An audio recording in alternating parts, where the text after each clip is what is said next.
Acının o somut varlığına karşılık, rahatlamanın sadece bir hiçlik halinden ibaret olması, Arthur Schopenhauer'in Mutlu Olma Sanatı eserinin tam merkezindeki o büyük sarsıcı gerilimi oluşturuyor. Felsefe tarihinin en büyük uyanışlarından biri aslına bakarsan.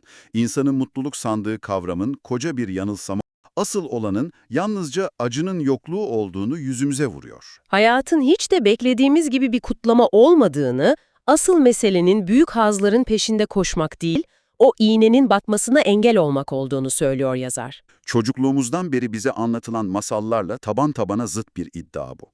İnsan dünyaya gözlerini açtığı andan itibaren büyük haz beklentileriyle donatılıyor. Bize anlatılan sonu hep sonsuza dek mutlu yaşadılar diye biten hikayeler, zihnimize mutluluğun elde edilebilir, somut ve kalıcı bir nesne olduğu fikrini kazıyor. İnsan, yaşamın pozitif hazlarla dolu bir hazine sandığı olduğuna inandırılıyor açıkçası. Hayatın ilerleyen yıllarında bu beklenti, trajik bir mutsuzluk avına dönüşüyor. Olmayan bir avın peşinde, karanlık bir ormanda koşarken sürekli dikenlere takılıp yara bere içinde kalıyorsunuz. Çünkü peşinde koştuğunuz o kalıcı mutluluk, doğada karşılığı olmayan bir kurgu. Var olmayan bir serabın peşinden koşarken, gerçek acılarla yüzleşmek zorundasınız. Dünyaya büyük bir neşe beklentisiyle geliyoruz ama, karşılaştığımız tablo sürekli bir didinme, bir çabalama hali. İşte Schopenhauer'ın burada formüle ettiği o devasal felsefi konsept devreye giriyor. Bizi bu bitmek bilmez koşuşturmacının içine hapseden görünmez bir güç var. Yaşama istenci, Almancasıyla Wille zum Leben. Schopenhauer'ın tüm felsefi sisteminin kalbinde yatan, evreni hareket ettiren karanlık motor aslında bu. Sadece insana özgü bir arzu değil bu duygu, evrendeki her türlü oluşun, hareketin ve aynı zamanda mücadelenin kaynağı. Kör, akılsız ve doymak bilmeyen bir güç. Kayayı yaran ağaç kökünde de, akıntıya karşı ölene dek yüzen somon balığında da aynı istenç çalışıyor. İnsanın içindeki o durmak bilmez arzu hali, sürekli yeni hazlar peşinde koşma dürtüsü, tamamen bu yaşama istencinin tahakkümünden kaynaklanıyor. İstencin emrindeki insan, bir arzusu karşılandığında nihayet huzura ereceğini sanıyor, ancak bu kör güç derhal yepyeni bir arzu üretiyor. Hayatı bir sarkaç olarak tasvir edebiliriz o zaman. Bir uçta karşılanmayan arzuların yarattığı o yakıcı ihtiyaç var, daha doğrusu acı. Bir olguyu istemek, eksikliğini hissetmek başlı başına bir azap. Sarkaç bu ihtiyaçtan kurtulup diğer uca, yani tatmine ulaştığında orada huzur içinde asılı kalmıyor. Hızla can sıkıntısına çarpıyor. İhtiyaç ile tatmin, acı ile can sıkıntısı arasında durmaksızın sallanan o amansız sarkaç. Bu yüzden her iki uç da insanı içten içe tüketiyor. Acı, pozitif, elle tutulur bir gerçeklik. Haz ise her zaman geçici ve anında can sıkıntısına dönüşme eğiliminde. Satın almayı çok istediğiniz, aylarca para biriktirdiğiniz o arabayı düşünün. İlk hafta hissettiğiniz o zafer duygusu ne kadar çabuk sönüp gidiyor. Çok tanıdık bir durum. Yerini yepyeni bir boşluğa, başka bir modele yönelme ihtiyacına bırakıyor. Sınıfsal bir düzlemde bakarsak, alt sınıflar hayatları boyunca somut ihtiyaçlarla, açlıkla ve acıyla savaşıyorlar. Her imkana sahip olduğunu sandığımız üst sınıflar ise derin bir varoluşsal can sıkıntısıyla boğuşuyorlar. Mahkumlara verilen en büyük cezanın hücre hapsi olmasının sebebi tam da bu aslında bakarsan. İnsanı dış uyaranlardan koparıp kendi can sıkıntısıyla baş başa bırakmak, zihnin kendi kendini yemeye başlamasına neden oluyor. İsteklerimiz karşılanmadığında acı çekiyoruz, doyurulduğunda ise derin bir hiçliğe, anlamsızlığa düşüyoruz. Burada durup felsefi bir yüzleşme yaşamamız gerekiyor bence. Hayatın bir sarkaç gibi acı ve can sıkıntısı arasında gidip geldiğini savunan tarihin en karamsar filozoflarından biri, nasıl olur da üzerinde mutlu olma sanatı yazan pratik bir rehber bırakır? Haklısın. Devasa bir çelişki gibi duruyor. İnsanın eline bir mutsuzluk manifestosu verip ardından "Alın, bu da mutlu olmanın kuralları" demek okuyucuyu kandırmak gibi algılanabilir. İlk bakışta ciddi bir paradoks barındırıyor. İşin sırrı bu eserin ortaya çıkış hikayesinde saklı. Bu metin, yazar hayattayken bir kişisel gelişim kitabı olarak yayımlanmadı aslında. Bu kuralları kendi kişisel notları arasında kendi karamsar felsefesinin ağırlığı altında ezilmemek için kaleme almıştı. Sırf hayatta kalabilmek için kurguladığı bir savunma mekanizmasıydı bu. Ölümünden tam 150 yıl sonra 1999'da Franco Volpi adında bir felsefe profesörü bu dağınık el yazmalarını inceledi. Volpi, yazarın kendi not planına sadık kalarak bu defterleri 50 yaşam kuralı olarak bir araya getirdi. Ortaya çıkan bu metin, yazarın felsefesini çürütmüyor, aksine o karanlık gerçeği kabul ettikten sonra nasıl nefes alabileceğimizi gösteriyor. Bir felsefi zırh, bir tür kriz yönetimi rehberi diyebiliriz. Schopenhauer'in o derin karamsarlığını bir kenara bırakmıyor.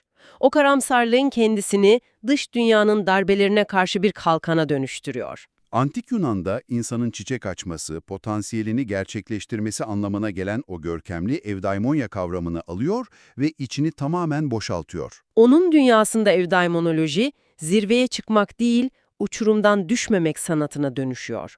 Kavramı ters yüz edişi çarpıcı bir zeka örneği. Bu hayatta kalma öğretisini inşa ederken, felsefesini fırtınalı bir denizde güvenli bir limana demirliyor. Bir yanda Stoacıların o her duruma duyarsız, taştan halli, insanı insani duygularından koparan katı tutumu vardır. Diğer yanda ise Machiavellizmin yıkıcılığı duruyor. Sırf kendi arzularını tatmin etmek için başkalarını ezmeyi, dünyayı kendi istencine boyun eğdirmeyi meşru gören bir zihniyet. Schopenhauer her ikisini de reddediyor. Onun felsefi zemini, Aristoteles'in Nikomakos'a etik metninde geçen o sarsılmaz düstura dayanıyor. Bilge insan, hazzın değil acısızlığın peşinden koşar. Pozitif, kesintisiz, kusursuz bir mutluluk bu dünyada biyolojik olarak mümkün değilse, insan enerjisini o ulaşılmaz serabı kovalamaya harcamamalı, Nispeten daha az acı çekeceği, korunaklı ve sessiz bir varoluş inşa etmeye odaklanmalıdır. O coşkulu haz peşinde koşmanın getirdiği mutlak yıkımlardan kaçınmak temel prensip. büyük hazların arkasında her zaman gizli bir bedel yatıyor çünkü. Bu noktada Schopenhauer, insanın bu dünyadaki varlığını 3 temel kategoriye ayırıyor. Savunma hattımızı nereye kuracağımızı anlamak için bu 3 kategoriyi derinlemesine incelemeliyiz. Ne olduğu, neye sahip olduğu ve ne temsil ettiği. Özellikle bu sonuncu kategori, bugün her zamankinden daha tehlikeli bir tuzak, insanın ne temsil ettiği meselesi. Bu üçlü ayrım mutluluğun kaynaklarını rasyonel bir hiyerarşiye oturtuyor. En güvensiz, en değersiz ve insanı en hızlı zehirleyen kategori, insanın ne temsil ettiği kategorisidir. Şöhret, rütbe, sosyal statü ve başkalarının bizim hakkımızdaki fikirleri. Başkalarının zihninde yaşama arzusunun insanın kendi içsel gerçekliğini yok ettiğini savunuyor. Bu statü kaygısı tamamen dış koşullara, toplumun değişken kanaatlerine bağlı. Başkalarının takdirine bu kadar bel bağlamak, mutluluğumuzun anahtarını hiç tanımadığımız insanların ceplerine koymaktır. İnsanların senin hakkında ne düşündüğünü umursadıkça, onların zihinlerindeki o hayali imajın görünmez kölesi haline geliyorsun. Bugün sosyal medyada bir fotoğraf paylaşıp yabancıların beğenisini beklemek, bu köleliğin dijitalleşmiş hali değil mi? Bu statü kaygısı, beraberinde o zehirli duyguyu, kıskançlığı getiriyor. Eserdeki o vurucu cümle zihnimde yankılanıyor. Hiçbir duygu kıskançlık kadar uzlaşmasız ve acımasız değildir. Bizler yine de başkalarında kıskançlık uyandırmak için durmadan çaba harcıyoruz. Kendi kendimizi tüketircesine çaba harcıyoruz. Bütün hayatımızı başkalarına kanıtlamaya adıyoruz. Oysa bu, içimizde doymak bilmeyen bir boşluk yaratmaktan başka bir işe yaramıyor. Kıskançlık, insanın kendi sükunetini ateşe vermesi, başkasının mutluluğunu kendi felaketi olarak algılamasıdır. Bu yıkıcı zihniyetten sonra insanın neye sahip olduğu kategorisi geliyor. Mülkiyet, para, maddi zenginlik. Bunlar da tamamen dış etkenlere ve şansa bağlı unsurlar. Bir ekonomik krizle, bir doğal afetle bir gecede buharlaşıp yok olabilirler. Sahip olduklarımız aslında çoğu zaman bize sahip olmaya başlıyor. Zenginliği, o hepimizin büyük bir hırsla peşinden koştuğu mülkiyeti deniz suyuna benzetmesi çok çarpıcı. Susuzluğunuzu gidermek için deniz suyu içersiniz. Su hücrelerinize girer ama tuzu ayrıştırmak için vücudunuz hücrelerdeki temiz suyu da harcamak zorunda kalır. İçtikçe daha çok susarsınız, susadıkça daha çok içersiniz, sonunda dehidrasyondan ölürsünüz. Para ve madde insanı hiçbir zaman tam anlamıyla doyurmuyor. Her yeni lüks hızla yeni bir standarda dönüşüyor ve eski haliniz size fakirlik gibi gelmeye başlıyor. Schopenhauer paranın toptan gereksiz, şeytani bir icat olduğunu söylemiyor ama Onun tek gerçek değerinin insana kendi zihnini geliştirmesi için gereken o değerli boş zamanı sağlaması olduğunu vurguluyor. Roma dönemindeki adıyla otium. parayı zihinsel özgürlüğü satın alacak bir araç olarak görüyor, amaç olarak değil. Maddi gücün tek asaleti ruhu dünyevi dertlerden özgürleştirebilmesindedir.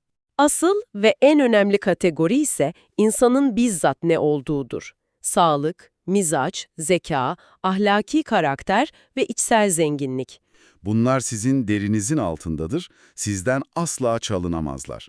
Dış dünyanın insafına, ekonominin dalgalanmalarına kalmamışlardır. Filozof, bedensel sağlığı felsefesinin temeline yerleştiriyor. Mutluluğun 9'unun bedensel sağlık olduğunu iddia ediyor. Sağlık olmadan hiçbir dışsal nimetin, hiçbir servetin ya da devasa bir şöhretin zerre kadar tadı kalmaz. Fiziksel zindeliği fazlasıyla önemsiyor. O dönemde pek yaygın olmamasına rağmen günlük rutinine soğuk banyoları ve saatlerce süren tempolu yürüyüşleri ekliyor. Zihnin berraklığı, bedenin sağlığıyla doğrudan bağlantılı çünkü. Bedeni sağlam tut, zihni kendi kaynaklarıyla besle, başkalarının ne düşündüğünü tamamen boş ver.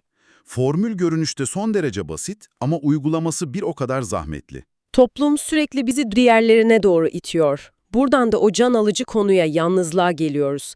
Aristoteles, insan sosyal bir hayvandır derken, Schopenhauer neden kendi kabuğuna çekilmiş bir yalnızlığı övüyor? Bu felsefe değil, düpedüz insanlardan ve hayattan kaçma bahanesi gibi durmuyor mu diye sorabilirsin. Bu korkakça bir varoluş tarzı gibi algılanabilir. Gerçekten de oldukça güçlü bir itiraz bu. Filozofun yalnızlık övgüsü ilk bakışta bir insan nefreti gibi okunabiliyor. Ancak o, meseleye duygusal bir küskünlükten ziyade zihinsel kapasite üzerinden yaklaşıyor. Üstün bir zekanın incelikle işlenmiş bir zihnin sıradanlığa tahammül edemeyeceğini söylüyor. Birbirinin aynısı, boş sohbetlere ve yüzeysel ilişkilere katlanmak zor. Dehanın kaçınılmaz bedeli yalnızlıktır diyor.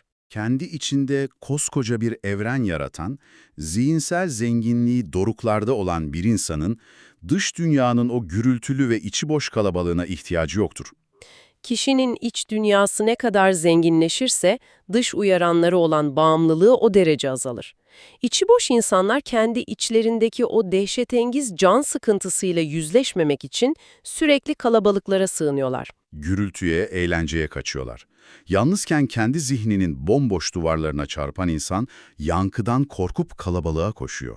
İçerisi dolu olan insan ise yalnızlığın sessizliğinde kendi evrenini inşa ediyor. O boş zaman dediğimiz otium dönemini yaratıcılıkla dolduruyor.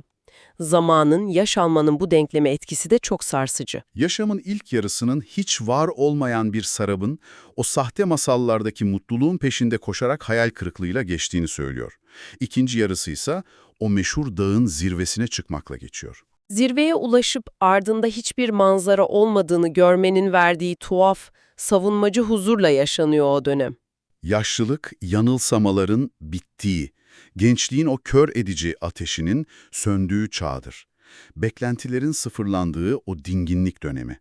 Yokuşu tırmanırken zirvede sizi bekleyen muazzam bir ödül olacağını sanıyorsunuz. Tepeye ulaştığınızda gerçeği görüyor ve geriye kalan ömrünüzü bu kabullenişle geçiriyorsunuz. Gençliğin en büyük hatası, dünyanın onlara haz sunmak için tasarlandığına inanmasıdır. Bir yerlerde kendilerini bekleyen kusursuz bir mutluluk olduğunu sanıyorlar. Bu sahte umut sayısız hayal kırıklığı yaratıyor. Yaşlılıkta ise bu umut yerini rasyonel bir kabullenişe bırakıyor. İnsan neyi değiştiremeyeceğini anlıyor. Yaşama istencinin o amansız taleplerine karşı bir miktar bağışıklık kazanılıyor. Aslında filozofun bu savunma amaçlı kötümserliği modern psikolojiyle çok yakından ilgili. Özellikle bilişsel davranışçı terapinin temelleriyle çarpıcı biçimde örtüşüyor. Psikolojinin bugün klinik deneylerle ispatladığı mekanizmaları yüzyıllar önce kavramış. Bilişsel davranışçı terapinin odaklandığı nokta, olayların kendisinden ziyade beynimizin o olayları nasıl işlediğidir.